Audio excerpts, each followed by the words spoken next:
시간에 우리가 이 대화를 나눴던 부분은 피치샷. 피치샷이란 무엇이냐? 피치샷을 잘하기 위해서는 또 어떻게 해야 되느냐?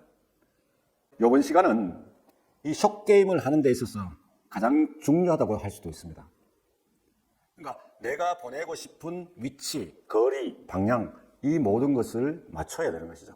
그래서 숏게임에서 거리를 맞추기 위해서는 어떻게 해야 되는지. 자, 우선 슬라이드를 보시겠습니다.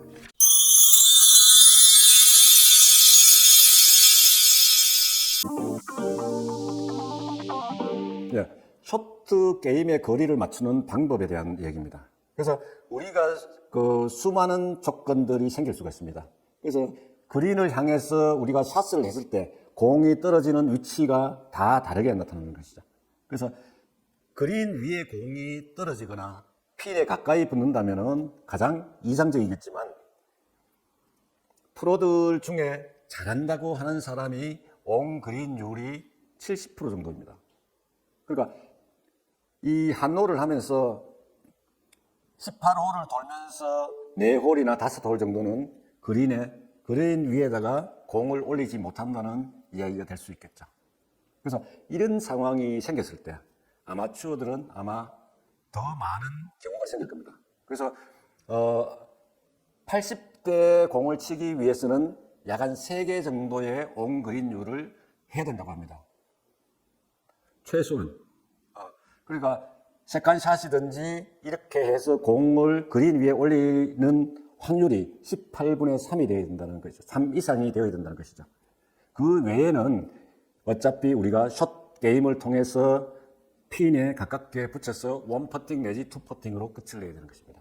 그래서 거기에서 가장 중요한 거리를 맞추는 것은 숏 게임의 가장 중요한 부분이 되겠습니다. 방향보다도 더 중요한 게 거리다. 이렇게 생각하시면 될 것 같고, 이렇게 거리를 맞추기 위해서는 정확한 임팩트, 그리고 일정한 스윙 리듬, 그러니까 10m를 보내든 50m를 보내든 그 스윙 리듬은 항상 일정한 연습 방법을 택해야 되는 것이죠. 그리고 연습량은 드라이버나 아이언보다 파워 스윙보다 적지 않게 하라. 이것이 이제 거리를 맞추는 큰 방향에서 비법이 되겠습니다. 다음 장 보시겠습니다. 우리가 이제 그린을 향해서 샷을 했을 때 공이 그린 위에 떨어지는 확률이 80대 골퍼들은 18분의 3 정도다. 그럼 나머지는 전부 그린 밖에 떨어지게 되겠죠. 그래서 우리가 여기에서 그라운드 상태나 그 다음에 공과 그린의 거리를 감안을 해서 피치샷을 할 것이냐, 칩샷을 할 것이냐, 로브샷을 할 것이냐, 벙커샷을 할 것이냐, 어떤 샷을 할 것이냐, 이런 부분들을 선택을 하는 게 첫 번째 방법입니다. 어떤 방법으로 하는 게 가장 좋을 것이냐, 이런 부분들을 이제 우선은 선택을 하셔야 되는 거죠. 다음 장 보시겠습니다. 자, 이렇게 공을 보낼 수 있는 숏게임 방법이 결정되고 나면은 거기에 맞는 클럽을 선택을 해야 되는 것입니다. 그 클럽을 선택하는 것은 피치샷은 어떻게 해요? 아무 클럽이나, 그러니까 우드도 좋다. 그 다음에 로브 웨지도 좋다. 그러니까 피치샷을 해야 될 적에는 클럽 선택의 폭이 굉장히 넓다. 이렇게 생각하시면 되고, 그 피치샷은 뒷장을 보시죠. 이 사진에서 나와 있는 것처럼 피치샷은 일정 부분에 로프트가 있는 클럽을 선택하는 게 좋습니다. 그래서 이 클럽으로 쳤을 때 이 거리를 감안을 해서 클럽을 선택을 하시는 게 바람직하겠습니다. 그래서 예를 들어서 70m의 거리가 남았다. 그렇게 하면은 일반적으로 여러분들은 어떤 클럽을 선택을 하시겠습니까? 그래서 샌드 웨지를 잡거나 개 웨지를 잡는 경우가 많이 생길 겁니다. 그렇게 해서 이 거리에 따른 클럽 선택을 하시면 되고, 스윙은 반드시 바운스로 타격이 될 수 있게끔 스윙을 해야 된다. 그리고 내 스윙의 특성이 밑으로 그라운드를 많이 치게 되면은 하이 바운스가 일어나는 바운스 앵글이 큰 클럽을 선택하는 게 좋고, 내가 좀 더 올려치는 샷을 한다. 그렇게 되면은 바운스 앵글이 적은 클럽을 선택하시는 것이 바람직합니다. 다음 보시겠습니다. 네, 세 번째로 공을 정확하게 거리를 맞추기 위해서는 우선은 공을 어디에 떨어뜨릴 거냐. 공을 캐리 거리로 해서 최초로 떨어지는 점, 그 점을 에이밍을 해야 됩니다. 그 점으로 공을 보내기 위해서는 그 점을 향한, 그러니까 깃대를 향한 에이밍이 아니고 낙구 지점, 공이 떨어질 위치를 잡았으면 그 점을 향해서 내가 샷을 하겠다는 에이밍 위치를 그 점으로 잡아야 되는 것이죠.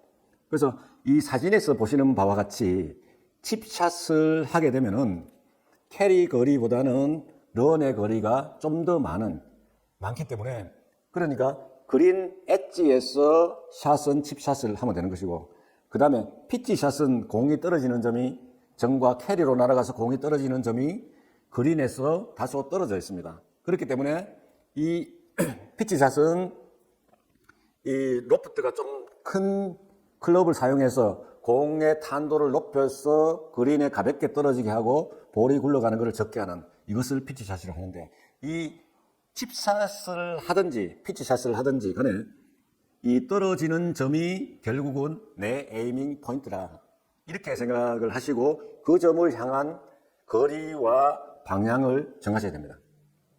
다음 장 보시겠습니다. 네, 앞에서 이제 말씀드렸다시피 거리를 맞추기 위해서는 스윙 리듬이 일정해야 된다고 했습니다. 내가 클럽을 휘두르는 게 리듬이라고 그러죠. 이거를 백스윙에서 다운스윙으로 흘러가는 이 비율, 3대 1이라는, 백스윙을 올라갈 때 3배의 시간이 걸리고 다운스윙으로 내려가면서 1이라는 숫자가 되는 3대 1이라는 이런 비율로 해서 스윙 리듬이 결정이 되는 것입니다. 이 스윙 리듬은 항상 5m를 보내든 10m를 보내든 20m를 보내든 50m를 보내든 스윙 리듬은 일정해야 되는 것이죠.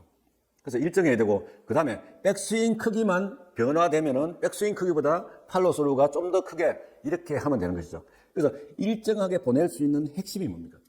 왼쪽 손목을 쓰게 되면은 손목을 이용해서 클럽 스피드가 리듬이 달라지게 됩니다. 리듬이 손으로 때리거나 손으로 치게 되면, 팔로 치게 되면은 스윙 리듬이 달라지는 거죠. 결국은 스윙 리듬을 일정하게 할 수 있는 방법은 몸통, 어깨의 회전을 하는 게 가장 좋습니다. 이 어깨의 회전은 큰 근육이 지배하기 때문에 우리가 머리로 스윙 리듬을 기억시키면, 머릿속에 스윙 리듬을 기억시키면 그것이 현장에서도 이행될 수 있는 것이죠. 그래서 스트로크는 어깨 회전만으로 한다. 그리고 움직임을 최소로 만들 수 있어야 됩니다. 그래야 방향과 거리의 일정함을 보일 수 있는 것이죠. 그래서 이러한 몸의 움직임이나 스윙 리듬을 일정하게 하기 위해서 어깨 스윙을 한다, 이렇게 생각하시면 될 것 같습니다. 다음 장 보시겠습니다. 다음은 이제 내가 어깨로 하는 스윙 리듬을 일정하게 했다면은 백스윙 크기를 얼마로 했을 때 거리가 얼마가 난다. 결국 클럽을 다양하게 잡으면 클럽마다 거리가 달라지는 것이죠. 그래서 여기에서 제시되는 것은 뭐냐면은, 우리가 스윙 크기를 얘기를 할 적에 이 시계를 생각하면은 시계를 두고 생각하면 좋습니다. 그래서 땅 밑에 내가 어드레스 때는 하방 쪽은 6시, 하늘 쪽은 12시, 그리고 우측은 9시, 좌측은 3시. 이렇게 해서 내가 백스윙 크기가 9시로, 팔이 9시로 올라갔을 때, 이거는 반드시 팔의 크기로, 클럽의 높이가 아니고, 클럽의 코킹을 많이 하게 되면은 클럽의 크기로 해야 되지만, 가능하면은 코킹을 억제하고, 내 스윙이 코킹이 일정하다면은 내 팔이 7시, 8시, 9시, 10시, 11시 이렇게 올라갔을 때 그 클럽마다 거리가 다르게 나타날 것입니다. 근데 이거를 스윙 리듬을 다르게 하면 어떻게 돼요? 다르게 하거나 팔로 치게 되면은 거리의 일관성을 잃어버리게 되는 것이죠. 그래서 이 시계를 항상 두고 30m를 보낼 때는 보통 손을 들어서 9시에 해서 내 스윙 리듬대로 스윙을 하니까 캐리로 30m가 가더라. 8시까지 하게 되면은 예를 들어서 20m가 가더라. 캐리 거리로. 이렇게 클럽마다 거리를 익히셔야 됩니다. 근데 연습량이 부족한 아마추어들이 9번, 8번, 7번 해서 이 클럽을 다 익히기에는 너무나 시간이 부족합니다. 그래서 가능하면 한 개 클럽으로 익히시도 무방하다. 그 아마추어에게는 그게 더 큰 도움이 된다. 이렇게 말해요. 그래서 항상 시계를 염두에 두고 내 손이 몇 시까지 올라갔느냐에 따라서 내 캐리 거리가 얼마나 되는지, 그리고 그 클럽에 떨어지고 나서 런의 거리가 얼마가 되는지, 이런 부분들을 연습을 통해서 익히셔야 됩니다. 다음 장 보시겠습니다. 이번에는 이제 백스윙과 다운스윙, 팔로우 스윙, 팔로우 스로우, 이거에 대한 이야기를 하게 되겠습니다. 그러니까 제일 중요한 것은 그 거리를 나타내는데 스윙 리듬이다. 내 스윙 리듬이 일정하지 않다면 스윙 크기를 아무리 조정을 해도 그 공은 일정하게 맞지 않는 것이죠. 그래서 아마추어들이 필드에서 가장 실수를 많이 하는 경우가 뭡니까? 뒷땅, 앞땅, 온탕, 냉탕 이렇게 치는 이유는 뭐냐면 팔이나 손으로 공을 치려고 하고 또 공을 띄우려고 올려치는 과정에서 발생되는 문제입니다. 그래서 내 스윙 리듬을 일정하게 하기 위해서 무엇을 해야 된다? 어떤 스윙을 해야 된다? 어깨로 하는 스윙을 해야 된다. 이거 팔이나 손으로 하는 거는 스윙 리듬을 일정하게 할 수가 없습니다. 아무리 연습을 해도 이 손과 팔에는 엄청나게 많은 근육이 있기 때문에 이 근육을 머리가 통제를 할 수가 없습니다. 그렇기 때문에 이 머리가 통제할 수 있는 근육을 움직이는데 그게 바디고, 바디 중에도 숏게임에서는 어깨다. 어깨 회전을 일정하게 하게 되고 손이 수동적으로 가게 되면은, 손이나 팔이 수동적으로 가게 되면은 스윙 리듬은 일정해지는 것이죠. 그래서 이 스윙 리듬을 일정하게 하는 연습, 어깨로 스트로크를 스윙을 하는 연습을 반드시 하셔야 됩니다.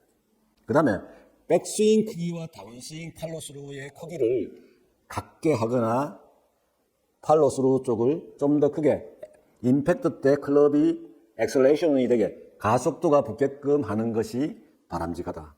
그래서 이제 이 숏게임에서 할 적에 백스윙보다 절대 팔로스루가 작게 털썩하는 이런 스윙을 해서는 안 된다. 그래서 몸의 회전이 계속 피니시까지 갈 수 있게끔 몸의 회전이 되지, 팔로 치게 되면은 털썩 치는 이런 샷이 생길 수가 있습니다. 그래서 어깨의 회전을 만들 때 이 어깨의 회전이 백스윙과 팔로스루가 같거나 아니면은 팔로스루가 다소 크게끔, 클럽이 멀리 가게끔 이렇게 스윙을 하셔야 된다. 그래서 숏투롱을 꼭 기억을 하셔야 된다. 이렇게 말씀을 드리겠습니다. 다음 보시겠습니다.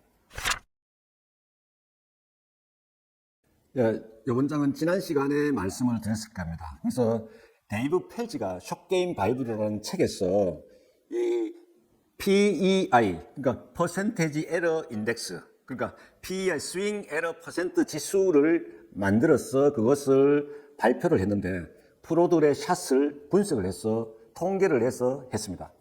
결국 숏게임을 시간을 적게 배정하면 안 된다는 게 여기서 나와 있습니다. 프로들의 경우에 드라이버는 앞에서도 말씀드렸다시피 5에서 8%의 거리 편차가 생기는 것입니다. 그러니까 100m를 치게 되면은 5m에서 8m 정도 그 안에 전부 다 공이 떨어지게끔 평균적으로 5 내지 8m 거리에 떨어진다. 이렇게 보시면 됩니다.